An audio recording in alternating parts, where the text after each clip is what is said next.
इस विशेष गहन चर्चा में स्वागत है। आज का विषय बहुत ही दिलचस्प है। बिल्कुल। आज हम अपने आसपास मौजूद हर उस चीज के पीछे की कहानी खंगालने वाले हैं जिसे हम रोजमर्रा की जिंदगी में इस्तेमाल करते हैं। मेरे सामने आज रिसर्च पेपर्स और कुछ नोट्स का एक बहुत बड़ा ढेर लगा है और इसका जो मुख्य विषय है वो है विनिर्माण उद्योग यानी मैन्युफैक्चरिंग इंडस्ट्रीज। हाँ, और ये विषय सिर्फ कारखानों के बारे में नहीं है। सही कहा। आज का हमारा मिशन यही समझना है कि कैसे एकदम साधारण कच्चे माल को, जैसे खेत में लगी कपास या किसी खदान से निकली लाल मिट्टी को, कैसे बेहद कीमती और जरूरी उत्पादों में बदला जाता है जी। चाहे वो हमारे कपड़े हों या फिर हवाई जहाज के पुर्जे। बिल्कुल। इन दस्तावेजों में कुछ ऐसे तथ्य हैं जो सच में सोचने पर मजबूर कर देते हैं। जैसे एक तरफ हम एक बहुत बड़े कृषि प्रधान देश हैं। हाँ। हमारी पूरी अर्थव्यवस्था खेती पर बहुत ज्यादा निर्भर है। लेकिन खेती के लिए जो सबसे जरूरी खाद होती है पोटैश, वो हमारे पास है ही नहीं। मतलब इसके लिए हम पूरी तरह दूसरे देशों पर निर्भर हैं। ये बहुत ही चौंकाने वाली बात है ना? या फिर एक और दिलचस्प बात जो इन नोट्स से सामने आई है, देश का चीनी उद्योग जो सदियों से उत्तर भारत की पहचान हुआ करता था, वो अब धीरे धीरे खिसक कर दक्षिण और पश्चिम भारत की ओर जा रहा है। ये जो बातें हैं ना, ये सिर्फ भौगोलिक बदलाव या कोई सूखे आंकड़े नहीं है। अच्छा, तो फिर क्या है? जब हम इन स्रोतों का गहराई से अध्ययन करते हैं तो पता चलता है कि खेतों से लेकर कारखानों तक और फिर वहां से बाजारों तक पहुंचने वाले सामान की ये जो पूरी यात्रा है, ये केवल मशीनों की कहानी नहीं है। तो ये किस चीज की कहानी है? ये असल में इस बात का सूचकांक है कि कोई भी देश वैश्विक स्तर पर कितनी तरक्की कर रहा है। हम इसी को विनिर्माण कहते हैं। कच्ची सामग्री को एक उपयोगी और मूल्यवान वस्तु में बदलने की प्रक्रिया, जैसे लकड़ी से कागज बनाना या गन्ने से चीनी बनाना। बिल्कुल। इन आर्टिकल्स में इस पूरी प्रक्रिया को अर्थशास्त्र की भाषा में द्वितीय क्षेत्र यानी सेकेंडरी सेक्टर कहा गया है। मुझे अक्सर लगता था कि किसी भी अर्थव्यवस्था की असली ताकत शायद उसकी कृषि या फिर जो आईटी सेवाएं हैं उसमें होती है। ये एक बहुत ही आम धारणा है। हाँ, लेकिन इन नोट्स को देखकर ऐसा लग रहा है कि मैन्युफैक्चरिंग को किसी भी देश के विकास की असली रीढ़ माना गया है। आखिर इन कारखानों में ऐसा क्या खास है जो इन्हें पूरी अर्थव्यवस्था का आधार बना देता है? इसे इस तरह से समझने की कोशिश करते हैं। जब कोई देश केवल कच्चा माल बेचता है तो उसे बहुत कम कीमत मिलती है, जाहिर है। लेकिन जब वही देश उस कच्चे माल को अपने ही कारखानों में प्रोसेस करके एक अंतिम उत्पाद बनाता है तो उसकी कीमत कई गुना बढ़ जाती है। इसका सबसे बड़ा फायदा ये होता है कि खेती पर काम करने वाले लोगों की निर्भरता कम होने लगती है, क्योंकि हर कोई तो खेत में काम नहीं कर सकता। एकदम सही। कारखाने द्वितीयक और तृतीयक क्षेत्रों में रोजगार के लाखों नए अवसर पैदा करते हैं, और जब रोजगार मिलता है तो जाहिर सी बात है गरीबी कम होती है। और इसके आगे का कदम होता है निर्यात। जब देश में बना पक्का माल दूसरे देशों में जाता है तो बदले में विदेशी मुद्रा आती है, और यही चीज किसी भी देश को असल में समृद्ध बनाती है। मेरे नोट्स में एक शब्द बार बार हाईलाइट किया गया है, एग्रो इंडस्ट्रीज यानी कृषि आधारित उद्योग। पहली नजर में देखने पर ऐसा लगता है जैसे कृषि और उद्योग एक दूसरे के विपरीत हों। मतलब एक तरफ हरे भरे खेत हैं और दूसरी तरफ धुआं उगलती चिमनियां। हाँ, बिल्कुल ऐसा ही। लेकिन यहाँ जो तथ्य दिए गए हैं वे कुछ और ही कहानी बयां कर रहे हैं। और यही एक बहुत बड़ी गलतफहमी होती है कि कृषि और उद्योग एक दूसरे के विरोधी हैं। वास्तव में ये दोनों एक दूसरे के बिना अधूरे हैं। मतलब ये एक दूसरे के पूरक हैं। बिल्कुल। अगर हम आज की आधुनिक खेती को देखें तो एक किसान को सिंचाई के लिए जो पीवीसी पाइप चाहिए, जो पानी खींचने वाले पंप चाहिए, या फसल बचाने के लिए जो कीटनाशक या उर्वरक चाहिए, हाँ, वे सब कहाँ से आते हैं? कारखानों से ही आते हैं। यही बात है। उद्योगों ने न केवल कृषि की पैदावार को कई गुना बढ़ाया है, बल्कि फसल को काटने से लेकर उसे बाजार तक पहुंचाने की जो पूरी प्रक्रिया है उसे बहुत आसान और कुशल बना दिया है। ये तो एक बहुत ही स्पष्ट नजरिया है। अब अगर इस ढेर सारे रिसर्च की बात करें तो इसमें उद्योगों को कई अलग अलग श्रेणियों में बांटा गया है। हाँ, वर्गीकरण के कई तरीके हैं। मतलब कुछ रॉ मटेरियल के आधार पर हैं, कुछ पैसे के आधार पर, तो कुछ उनके काम के आधार पर। इसे थोड़ा सरल तरीके से समझते हैं।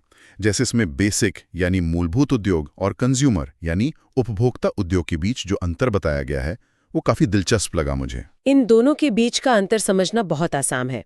उपभोक्ता उद्योग वे हैं जिनका सामान सीधे आम लोग इस्तेमाल करते हैं, जैसे चीनी की मिल हो गई। हाँ, या टूथपेस्ट बनाने वाली कंपनी या कागज बनाने का कारखाना, इनका माल सीधा बाजार में आता है और घर घर पहुंच जाता है। लेकिन दूसरी तरफ मूलभूत उद्योग होते हैं, जैसे लोहा और इस्पात उद्योग। बिल्कुल। अब लोहे की छड़ें या इस्पात की चादरें, ये सीधे तौर पर आम इंसान रोज इस्तेमाल नहीं करता, लेकिन ये मूलभूत इसलिए हैं क्योंकि बाकी सारे उद्योग इन्हीं पर टिके हैं। अच्छा, मतलब सिलाई मशीन से लेकर ट्रेन के डिब्बे तक सब कुछ इसी लोहे और स्टील से बनेगा, यानी इनका अंतिम उत्पाद दूसरे उद्योगों के लिए कच्चा माल होता है। समझ गया। इसके अलावा इन आर्टिकल्स में मालिकाना हक यानी ओनरशिप के आधार पर भी उद्योगों को बांटा गया है। पब्लिक सेक्टर जो सरकार चलाती है और प्राइवेट सेक्टर जो निजी कंपनियां चलाती हैं, ये तो रोजमर्रा की खबरों में सुनने को मिल ही जाता है। ये काफी आम शब्द है। लेकिन इसमें दो और नाम हैं, जॉइंट सेक्टर और कोऑपरेटिव सेक्टर। इन नोट्स को पढ़ते हुए मुझे कोऑपरेटिव यानी सहकारी क्षेत्र का मॉडल सबसे ज्यादा अनोखा लगा। आखिर इस मॉडल में ऐसा क्या है जो इसे बाकियों से अलग करता है? सहकारी क्षेत्र का मॉडल असल में एक बहुत ही खूबसूरत आर्थिक संरचना है। इसमें कोई एक मालिक नहीं होता। कोई एक मालिक नहीं होता, तो फिर मुनाफा कौन रखता है? यही तो इसकी खासियत है। जो लोग कच्चा माल उगा रहे हैं और जो मजदूर कारखाने में काम करें, वे सब मिलकर अपने संसाधन एक जगह इकट्ठा करते हैं। वे खुद ही उस उद्योग को चलाते हैं। अच्छा। इसका सबसे बड़ा फायदा ये है कि साल के अंत में जो भी मुनाफा होता है या अगर कोई नुकसान भी होता है, तो वो उन सभी के बीच बराबर अनुपात में बांट लिया जाता है। इसका कोई असल उदाहरण है जो सफल रहा हो? बिल्कुल है। महाराष्ट्र का चीनी उद्योग इसका एक बहुत सफल उदाहरण है।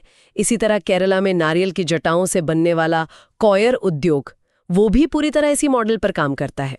इससे तो ये सुनिश्चित होता होगा कि मेहनत करने वाले हर इंसान को सीधा आर्थिक लाभ मिले। एकदम सही। अब जब हम इन बड़े और सफल उद्योगों की बात कर रहे हैं, तो इन सारे दस्तावेजों में एक उद्योग ऐसा है जिसका इतिहास सबसे पुराना है। आप सूती कपड़ा उद्योग की बात कर रहे हैं? हाँ, सूती कपड़ा उद्योग। यहाँ रिसर्च में एक लाइन खास तौर पर हाईलाइट की गई है कि कपड़ा उद्योग भारत का इकलौता ऐसा उद्योग है जो अपनी वैल्यू चेन यानी मूल्य श्रृंखला में पूरी तरह आत्मनिर्भर है। इस आत्मनिर्भरता का असल में क्या मतलब है? इसका सीधा सा मतलब ये है कि हमें इस उद्योग के लिए किसी भी चरण में बाहर के देशों का मुंह नहीं देखना पड़ता, शुरू से अंत तक। हाँ, खेत में कपास उगाने से लेकर उस कपास से धागा बनाने, धागे को रंगने, उसकी बुनाई करने और अंत में एक बहुत ही महंगा और डिजाइनर कपड़ा तैयार करने तक का जो पूरा काम है, वो देश की सीमाओं के भीतर ही होता है। किसी और उद्योग में कच्चा माल शुरू से अंत तक इतनी पूर्णता के साथ प्रोसेस नहीं होता। सूती कपड़े के इतिहास वाले पन्ने तो और भी ज्यादा चौंकाने वाले लगे मुझे। प्राचीन भारत में जब हाथ से सूत काता जाता था, तब से लेकर आज तक का सफर बहुत उतार चढ़ाव भरा रहा है। बहुत ज्यादा। नोट्स में एक बहुत ही अहम तारीख का जिक्र है, 1854। जब मुंबई में देश की पहली सफल सूती कपड़ा मिल स्थापित हुई थी। बिल्कुल। अंग्रेजों के समय में तो इस पारंपरिक उद्योग को बहुत नुकसान हुआ था ना, क्योंकि वे अपनी मशीनों से बना सस्ता कपड़ा भारत में बेच रहे थे। हाँ, वो एक बहुत मुश्किल दौर था। लेकिन फिर ऐसा क्या हुआ कि अचानक से भारत में मिलों का जाल बिछने लगा? इसमें वैश्विक इतिहास का एक बहुत बड़ा मोड़ शामिल है। जब यूरोप में विश्व युद्ध शुरू हुए, तो ब्रिटेन की सारी मिलें अपनी सेना की जरूरतों को पूरा करने में लग गईं। अच्छा, तो वहां से कपड़ा आना बंद हो गया? बिल्कुल, वहां से आम लोगों के लिए कपड़े का आना बंद हो गया। इस खालीपन ने भारत की सूती मिलों को एक तरह से संजीवनी दे दी। भारत के कारखानों को न सिर्फ देश की मांग पूरी करने का मौका मिला, बल्कि युद्ध के लिए टेंट और वर्दियां बनाने के बड़े ऑर्डर भी मिलने लगे। इन आर्टिकल्स में एक नक्शा भी दिया गया है जिसमें सूती कपड़े की मिलों का जाल दिखाया गया है।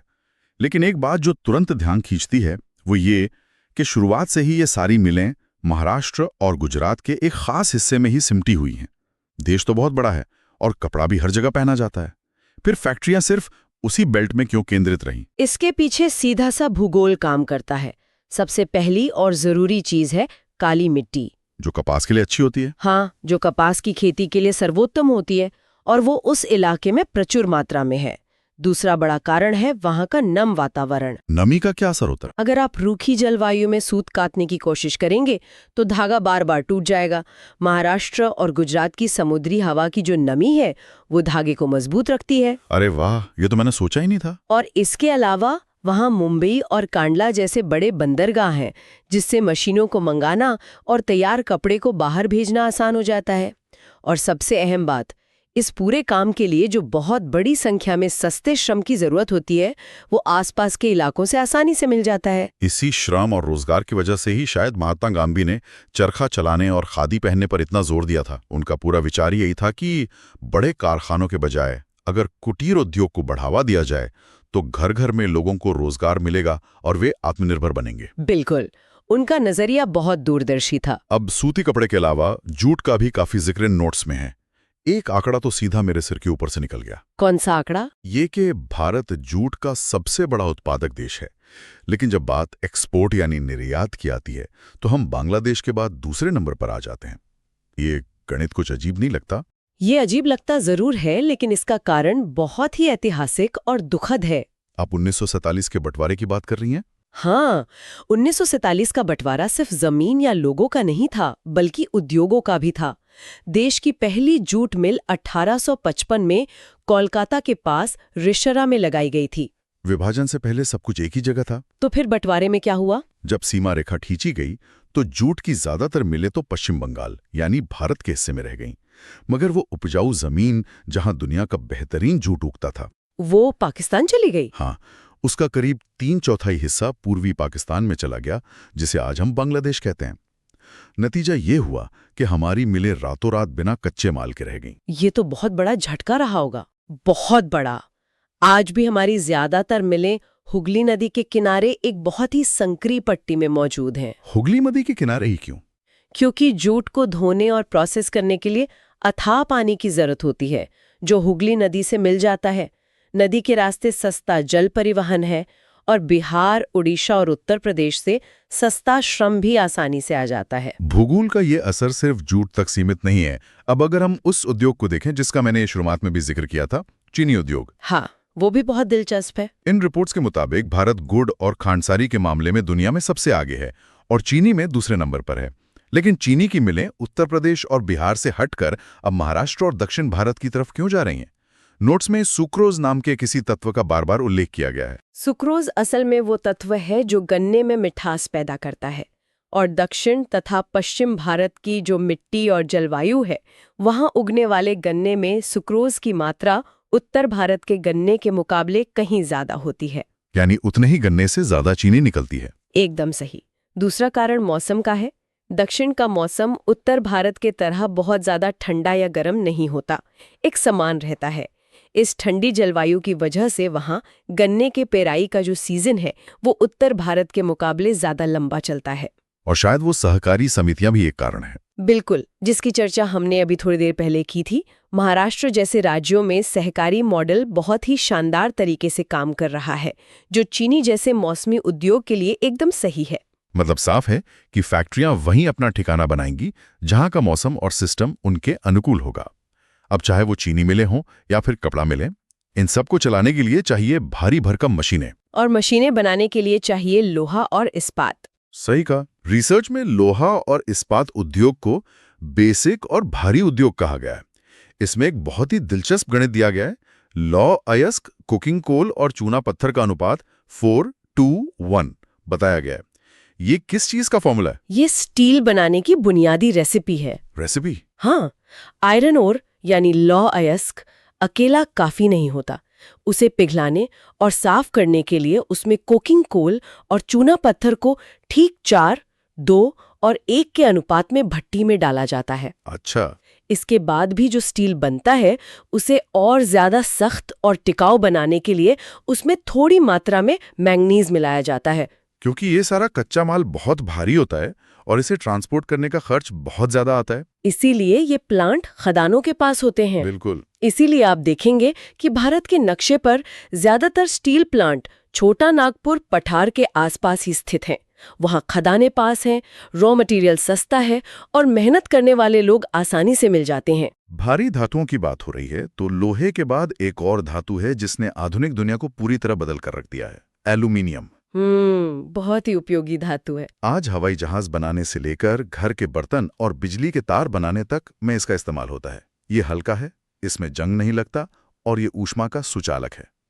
लेकिन इसके कच्चे माल के बारे में जो नोट्स में लिखा है वो सच में हैरान करने वाला है। अब बॉक्साइट की बात कर रहे हैं। हाँ, बॉक्साइट एक बहुत ही भारी और गहरे लाल रंग की चट्टान। इस भारी लाल चट्टान से ये हल्का और चमकीला एल्यूमिनियम आखिर निकाला कैसे जाता है? यहाँ नोट्स में प्रगलन या स्मेल्टिंग की बात की गई है। ये स्मेल्टिंग क्या होती है? बॉक्साइट से एल्यूमिनियम निकालना एक बहुत ही जटिल रासायनिक प्रक्रिया है। 4 से 6 टन बॉक्साइट को प्रोसेस करके पहले 2 टन एल्यूमिना नाम का सफेद पाउडर निकाला जाता है। लाल चट्टान से सफेद पाउडर? हाँ, और उसके बाद शुरू होती है स्मेल्टिंग यानी प्रगलन की प्रक्रिया। इसमें उस एल्यूमिना पाउडर से 1 टन एल्यूमिनियम निकाला जाता है। लेकिन इस प्रक्रिया की सबसे बड़ी शर्त यह है कि इसे एक आम भट्टी में नहीं पिघलाया जा सकता। तो फिर कैसे पिघलाते हैं? इसके लिए इलेक्ट्रोलाइसिस का इस्तेमाल होता है, जिसमें बिजली की खपत बहुत ज़्यादा होती है।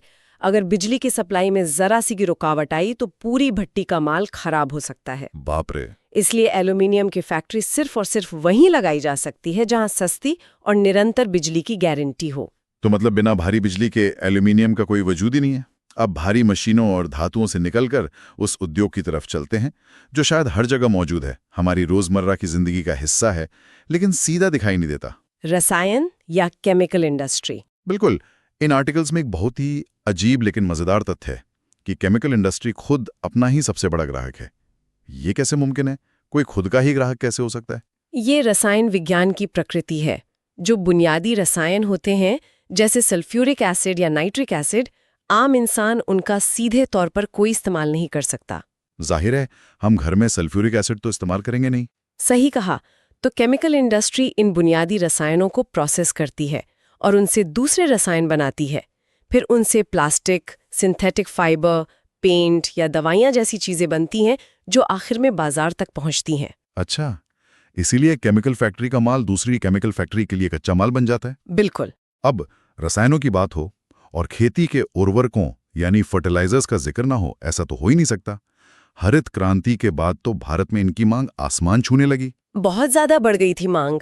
यूरिया और फॉस्फेट का उत्पादन तो हम कर रहे हैं, लेकिन वो चौंकाने वाला तथ्य जो मैंने शो की शुरुआत में साझा किया था, इन सारे रिसर्च पेपर्स के मुताबिक हमारे पास सच में पोटैश का कोई व्यावसायिक प्राकृतिक भंडार मौजूद नहीं है। दुर्भाग्य से ये हमारी भौगोलिक वास्तविकता है। खेती की पैदावार बढ़ाने के लिए पोटैश एक बहुत ही जरूरी पोषक तत्व है, लेकिन भारत में पोटेशियम के कोई रिजर्व नहीं है। तो फिर हम क्या करते हैं? इसलिए हमारी पूरी की पूरी कृषि व्यवस्था इस एक खास रसायन के लिए पूरी तरह से अंतर्राष्ट्रीय बाजार और आयात पर निर्भर है। ये निर्भरता तो एक बहुत बड़ा जोखिम भी हो सकती है। बिल्कुल है। खैर, देश के इंफ्रास्ट्रक्चर की तरफ लौटते हैं। सड़कें, पुल और इमारतें खड़ी करने के लिए एक और भारी उद्योग सबसे अहम है, सीमेंट उद्योग। हाँ, जिसके बिना निर्माण संभव ही नहीं है। चूना पत्थर, सिलिका और जिप्सम जैसे भारी कच्चे माल से बनने वाला सीमेंट। इन ऐतिहासिक नोट्स में एक तारीख दी गई है, 1904, जब चेन्नई में देश की पहली सीमेंट मिल लगी थी। और आज स्थिति ये है कि गुजरात के सीमेंट प्लांट अपनी भौगोलिक स्थिति का पूरा फायदा उठाते हुए खाड़ी देशों में अपना सीमेंट एक्सपोर्ट कर रहे हैं। गुजरात के तटों पर होने का उन्हें बहुत बड़ा रणनीतिक फायदा मिलता है। समुद्री रास्ते से भारी माल को भेजना सड़क या रेल के मुकाबले हमेशा सस्ता और आसान होता है। इसीलिए वो मध्य पूर्व के बाजारों तक इतनी आसानी से पहुंच पा रहे हैं। बिल्कुल सही। इन सड़कों और इंफ्रास्ट्रक्चर के विकास का सबसे ज्यादा फायदा अगर किसी ने उठाया है तो वो है ऑटोमोबाइल सेक्टर। इन दस्तावेजों में 1991 के उदारीकरण या लिबरलाइजेशन का एक बहुत बड़ा जिक्र है।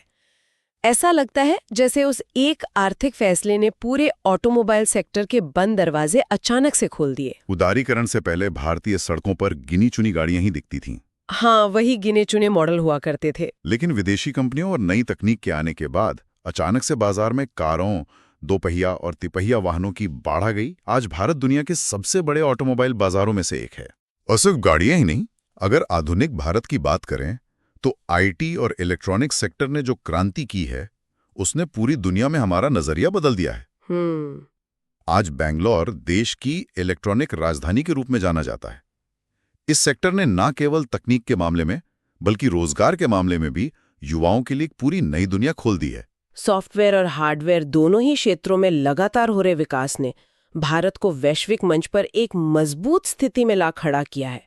कॉल सेंटर से लेकर एडवांस्ड रिसर्च और डेवलपमेंट तक इस उद्योग ने करोड़ों लोगों की जिंदगी बदली है। ये सारी बातें, ये सारे उद्योग विकास की एक बहुत ही खूबसूरत तस्वीर पेश करते हैं। रोजगार है, तकनीक है, पैसा है। हाँ, लेकिन जब हम इन आर्टिकल्स के आखिरी पन्नों पर पहुंचते हैं तो वहां मौजूद तथ्य इस विकास की तस्वीर का एक बहुत ही कड़वा सच सामने रखते हैं। पर्यावरण को होने वाला भयानक नुकसान इस साथ कुछ अवांछित चीजें भी लाता है। बिल्कुल। इन स्रोतों के अनुसार उद्योग मुख्य रूप से 4 प्रकार का प्रदूषण फैलाते हैं: वायु, जल, भूमि और ध्वनि प्रदूषण। और इसमें केवल कारखाने ही नहीं बल्कि बिजली पैदा करने वाले थर्मल पावर प्लांट भी बराबर के जिम्मेदार हैं। हवा में प्रदूषण की बात करें तो यहाँ नोट्स में मुख्य रूप से 2 गैसों को सबसे बड़ा विलन बताया गया है, सल्फर डाइऑक्साइड और कार्बन मोनोऑक्साइड। ये गैसें कारखानों की चिमनियों से निकलकर सीधा हमारी हवा को जहरीला बना रही हैं। इसके अलावा उद्योगों से निकलने वाला रसायनों से भरा दूषित पानी सीधे नदियों में बहा दिया जाता है, जिससे जल जीवन खत्म हो रहा है। और जमीन का क्या? यही कचरा उपजाऊ भूमि को धीरे धीरे बंजर बना देता है और भारी मशीनों की जो लगातार गड़गड़ाहट है वो ध्वनि प्रदूषण का कारण बन रही है। इससे लोगों को तनाव और सुनने में दिक्कत जैसी बीमारियां हो रही हैं। तो इस पूरी चर्चा को अगर एक जगह समेटा जाए तो ये समझ आता है कि हमारे आसपास मौजूद हर एक सामान, चाहे वो हाथ में मौजूद स्मार्टफोन हो, पहनने वाली सूती शर्ट हो, लोहे का मजबूत पाइप हो या सुबह की चाय में घुलने वाली चीनी हो, ये सब अर्थशास्त्र, भूगोल, रॉ मटेरियल और इंसानी मेहनत के एक बहुत लंबे और जटिल सफर का नतीजा है। हर एक छोटी सी वस्तु अपने पीछे पूरी एक अर्थव्यवस्था की कहानी लेके चलती है। इसी बात से एक बहुत ही गहरा सवाल पैदा होता है, जो इन नोट से एक कदम आगे की सोच है। वो क्या? शुरुआत में हमने देखा कि कैसे चीनी उद्योग बेहतर जलवायु और गन्ने में ज्यादा मिठास की तलाश में उत्तर प्रदेश से महाराष्ट्र और दक्षिण की तरफ शिफ्ट हो रहा है। हाँ, ये हमने डिस्कस किया था। ये प्रकृति के साथ एक तरह का तालमेल बिठाना है। ऐसे में ये सोचना बेहद दिलचस्प होगा कि भविष्य में जब जलवायु परिवर्तन या क्लाइमेट चेंज के कारण कच्चे माल की उपलब्धता, बारिश के पैटर्न्स और तापमान पूरी तरह बदल जाएंगे, तब आज के ये बड़े बड़े औद्योगिक शहरों और कारखाने खुद को बचाने के लिए दुनिया के नक्शे पर किस नई दिशा की ओर पलायन करेंगे। ये तो बहुत ही गंभीर बात है। क्या आने वाले दशकों में गर्मी और पानी की कमी के कारण उद्योगों का पूरा भूगोल ही बदल जाएगा? इस सवाल का जवाब शायद आने वाले समय में दुनिया के हर बड़े नीति निर्माता को तलाशना ही पड़ेगा। बिल्कुल। खैर, इस गहन चर्चा में शामिल होने और इन जटिल विषयों को इतनी गहराई से समझने के लिए बहुत बहुत धन्यवाद। मिलते हैं अगली बार किसी नए विषय और एक नई चर्चा के साथ।